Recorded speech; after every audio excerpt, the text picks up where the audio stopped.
On the last day of January, I was scrolling away as one does until I came across a prompt list for Februllage. If you haven't heard of it before, Februllage is an open submission project organized by the Edinburgh Collage Collective and the Scandinavian Collage Museum to allow artists from all over the world to share and showcase their collage artwork every single day of February. This initiative has been running for multiple years now, and although I've known about it, I've never actually participated. But I thought that this year I should change it, and so I stopped scrolling and put my phone away and decided to make something instead. The prompt for the first day of the challenge was boom, and let's just say that given the crazy news cycle lately and just the insane world we're living in, it was definitely going to be something a little bit more political than what I normally make or post.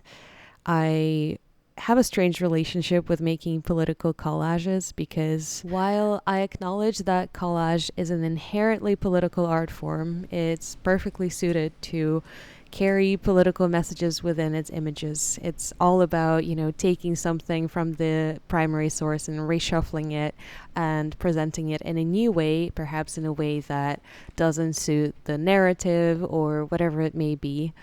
I also know that sometimes I want my journals to feel a bit like an escape.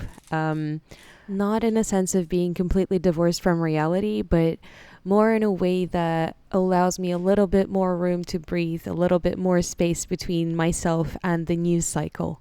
That's to say, in my journals, you will mostly find images and words and anything in between that somehow speaks to my internal experience rather than showing the outside world the way we encounter it in our everyday lives, online, on the news, whatever it is.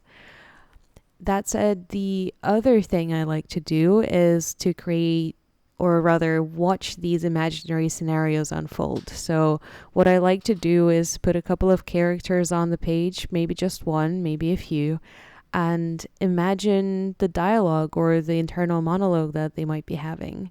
And I thought this format would work really well for this particular idea I had with these two characters. This way of working with both words and images and letting them intertwine and create something that otherwise wouldn't be there, the meaning that wouldn't arise if it wasn't for the interaction between the two. That's one of my favorite things about the whole practice of found poetry and collage that I have.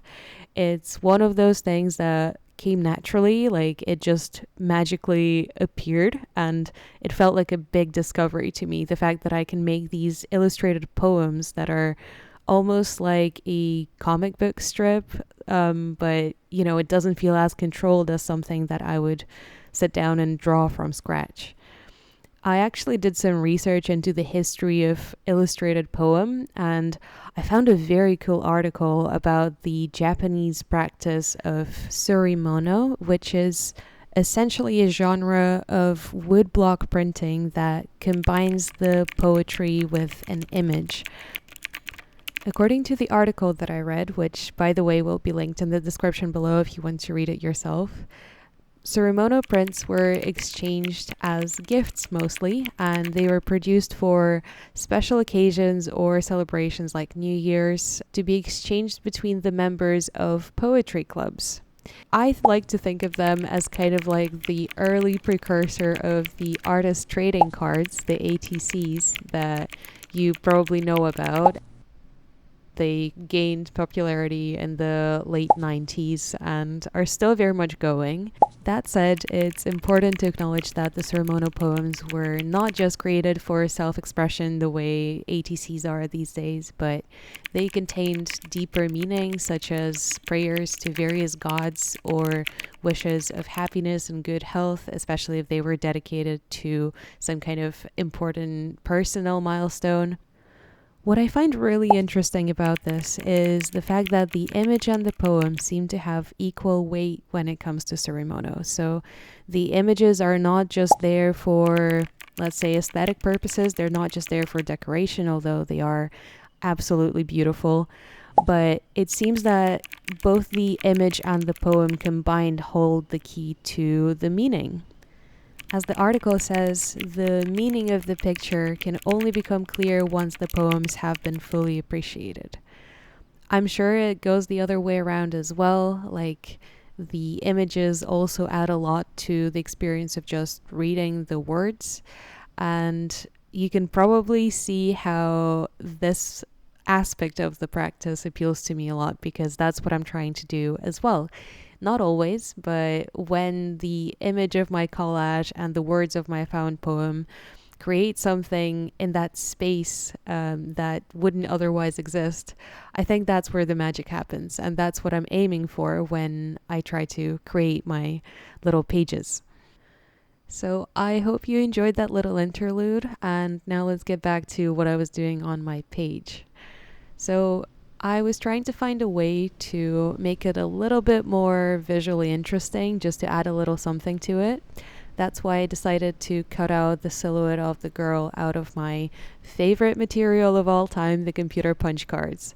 I promise at this point it's not even like I'm trying to use my signature material. It's just I can't imagine my page without it. Like, it feels like something is missing.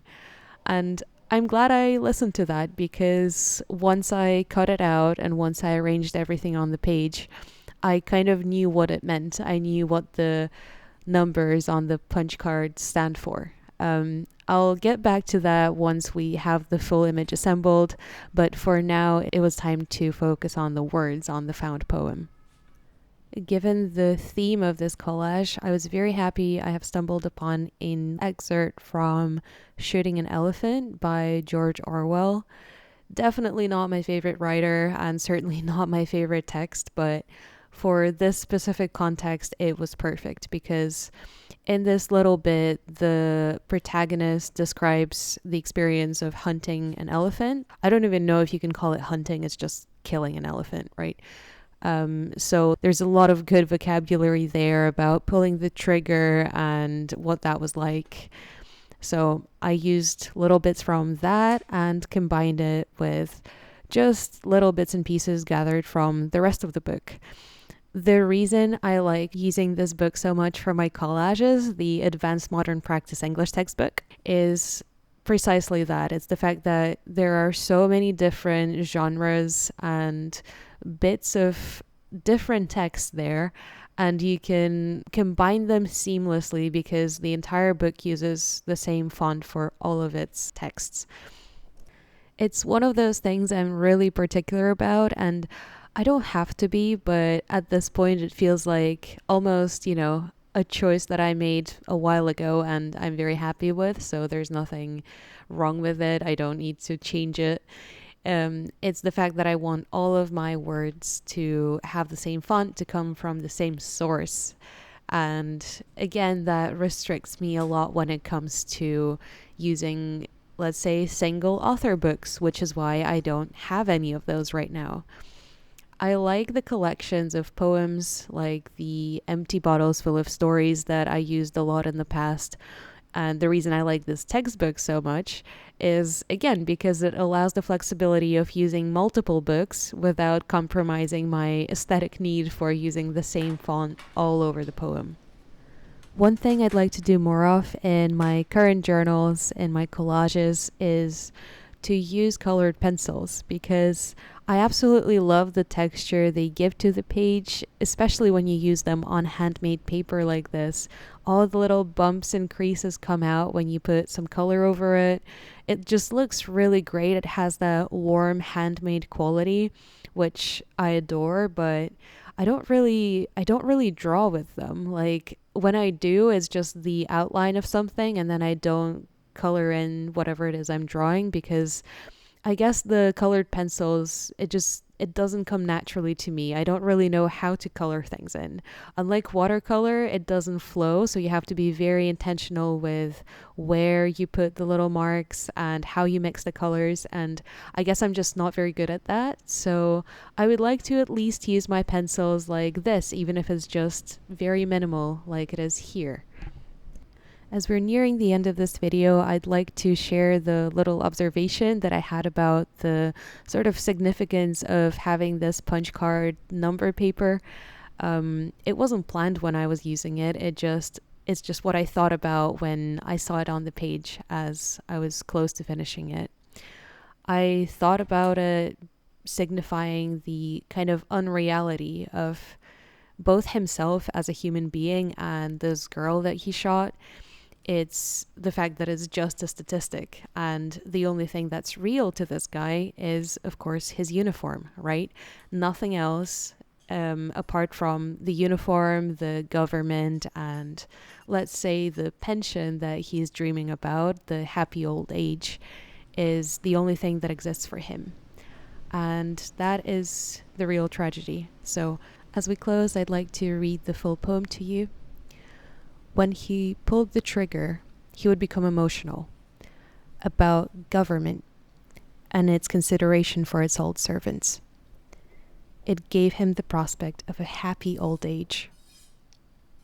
Her body turned cold.